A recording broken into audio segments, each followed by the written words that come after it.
Hi ನಮಸ್ತೆ, ನಾನು ನಿಮ್ಮ ಪಲ್ಲವಿ. ಇವತ್ತು ನಾನು ನಿಮ್ಗೆಲ್ಲ ಒಂದು ಸ್ಟೋರಿ ಹೇಳೋದಕ್ಕೆ ಬಂದಿದ್ದೀನಿ. ಮೂರ್ಖ ಜೊತೆ ಯಾಕೆ ವಾದ ಮಾಡಬಾರ್ದು ಅನ್ನೋದಕ್ಕೆ. ಒಂದ್ ಕಾಡಿರುತ್ತೆ. ಆ ಕಾಡಲ್ಲಿ ಹುಲಿ ಮತ್ತೆ ಕತ್ತೆ ಎರಡು ವಾದ ಮಾಡ್ತಾ ಇರ್ತಾರೆ. ಏನಂತ?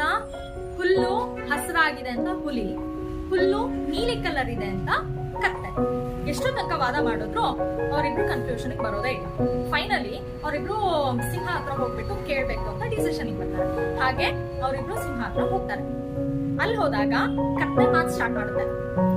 ನೀವು ಕಾಡಿನ ರಾಜ ಅಲ್ವಾ, ನಮ್ಮಿಬ್ರಿಗೂ ಒಂದು ಕನ್ಫ್ಯೂಷನ್ ಇದೆ, ಅದು ಕ್ಲಿಯರ್ ಮಾಡ್ಕೊಂಡು ಹೋಗ್ಲಿಕ್ಕೆ ಅಂತ ನಿಮ್ ಹತ್ರ ಬಂದಿದ್ದೀವಿ ಅಂತ ಹೇಳುತ್ತೆ. ಅದೇನು ಅಂತ ಹೇಳಿ ಅಂತ ಸಿಂಹ ಹೇಳುತ್ತೆ. ಕತ್ತೆ ಮಾತು ಸ್ಟಾರ್ಟ್ ಮಾಡಿ ಹೇಳುತ್ತೆ, ನೋಡಿ ಇಲ್ಲಿರೋ ಅಷ್ಟು ಹುಲ್ಲು ನೀಲಿ ಕಲರ್ ಇದೆ. ನಾನು ಅದನ್ನ ಎಷ್ಟೇ ಹೇಳಿದ್ರು ಈ ಹುಲಿ ಒಪ್ಕೋತಾನೆ ಇಲ್ಲ. ನಿಮ್ಗೂ ನೀಲಿ ಕಲರೇ ಕಾಣ್ತಾ ಇದೆ ಅಲ್ವಾ, ಅದನ್ನ ಇವನಿಗೆ ಸ್ವಲ್ಪ ಹೇಳಿ ಅಂತ ಹೇಳುತ್ತೆ. ಸಿಂಹ ಸ್ವಲ್ಪ ಹೊತ್ತು ಯೋಚನೆ ಮಾಡುತ್ತೆ ಏನ್ ಮಾಡೋದು ಅಂತ.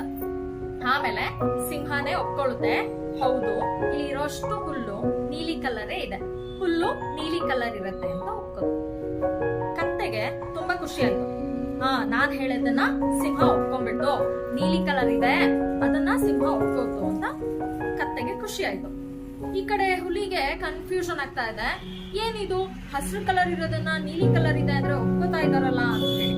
ಆಮೇಲೆ ಕತ್ತೆ ಹೇಳುತ್ತೆ ಸಿಂಹಗೆ, ಇವರು ನನ್ನ ಹತ್ರ ತುಂಬಾ ಹೊತ್ತು ವಾದ ಮಾಡಿ ನನ್ ಟೈಮ್ ವೇಸ್ಟ್ ಮಾಡಿದ್ರು, ನನಗೆ ತುಂಬಾ ಅವಮಾನ ಮಾಡಿದ್ದಾರೆ, ಸೊ ನೀವ್ ಇವರಿಗೆ ಪನಿಷ್ಮೆಂಟ್ ಕೊಡ್ಬೇಕು ಅಂತ ಕೇಳ್ಬೋದು.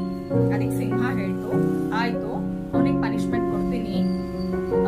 ಹುಲಿ, ನೀನು ಈ ಕತ್ತೆ ಜೊತೆಗೆ 5 ವರ್ಷ ತನಕ ಮಾತಾಡೋ ಹಾಗಿಲ್ಲ ಅಂತ ಹೇಳ್ತು.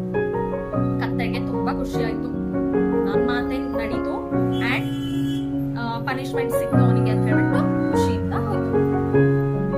ಹುಲಿ ಸಿಂಹ ಕೇಳುತ್ತೆ, ಹುಲ್ಲು ಹಸ್ರಾಗಿರುತ್ತೆ, ಆ ಕತ್ತೆ ನೀಲಿ ಅಂತ ಹೇಳ್ತು, ಅದನ್ನ ನೀವು ಒಪ್ಕೊಂಡ್ರಿ, ಯಾಕೆ ಅದು ಹಸಿರು ತಾನೆ ಅಂತ ಕೇಳ್ತು.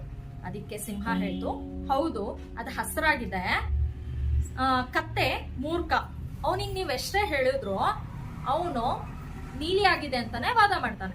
ಎಷ್ಟೊತ್ತಾದ್ರೂ ನೀಲಿ ಆಗಿದೆ ಅಂತಾನೆ ಒಪ್ಕೊಳ್ಳೋದು, ನಾವೇನೇ ಹೇಳಿದ್ರು ಅದನ್ನ ಅವ್ನು ಒಪ್ಕೊಳ್ಳೋದಿಲ್ಲ. ಸೊ ಅವನ ಜೊತೆ ಆರ್ಗ್ಯೂ ಮಾಡಿ ಉಪಯೋಗ ಇಲ್ಲ. ಹಾಗಾಗಿ ಅವ್ನ್ ಹೇಳಿದ್ದನ್ನ ಹೌದು ಅಂತ ಒಪ್ಕೊಂಡು ಕಳಿಸ್ತಾನೆ. ಅದಕ್ಕೆ ಹುಲಿ ಹೇಳುತ್ತೆ, ಆಯ್ತು ಅದನ್ನೇನೋ ಒಪ್ಕೊಂಡ್ರೆ ನನಗೆ ಯಾಕೆ ಪನಿಷ್ಮೆಂಟ್ ಕೊಟ್ಟಿದ್ದು ಅಂತ ಕೇಳುತ್ತೆ.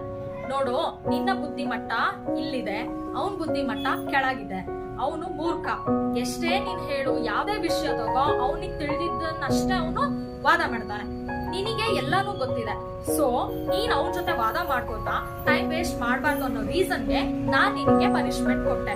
ನೀನ್ ಅವನ ತರ ವಾದ ಮಾಡ್ತಾ ಇದ್ರೆ ನಿನ್ ಬುದ್ಧಿನೂ ಕಮ್ಮಿ ಆಗೋಗುತ್ತೆ ಅನ್ನೋ ರೀಸನ್ಗೆ ನಿನಗೆ ಪನಿಷ್ಮೆಂಟ್ ಕೊಟ್ಟೆ ಅಂತ ಸಿಂಹ ಹೇಳುತ್ತೆ. ಇದರಿಂದ ನಾವೇನ್ ಅರ್ಥ ಮಾಡ್ಕೋತೀವಿ ಅಂದ್ರೆ, ಯಾರು ವಾದ ಮಾಡ್ತಿರ್ತಾರೆ ಅದು ಮೂರ್ಖತನದಲ್ಲಿ ವಾದ ಮಾಡ್ತಾ ಇರ್ತಾರೆ, ನಾವು ಅವ್ರ ಜೊತೆ ವಾದ ಮಾಡಕ್ ಹೋಗ್ಲೇಬಾರ್ದು, ಸೈಲೆಂಟ್ ಆಗಿ ಸೈಡ್ ಮಾಡ್ತಾರೆ. ಹೇಗಿದೆ ಕತೆ?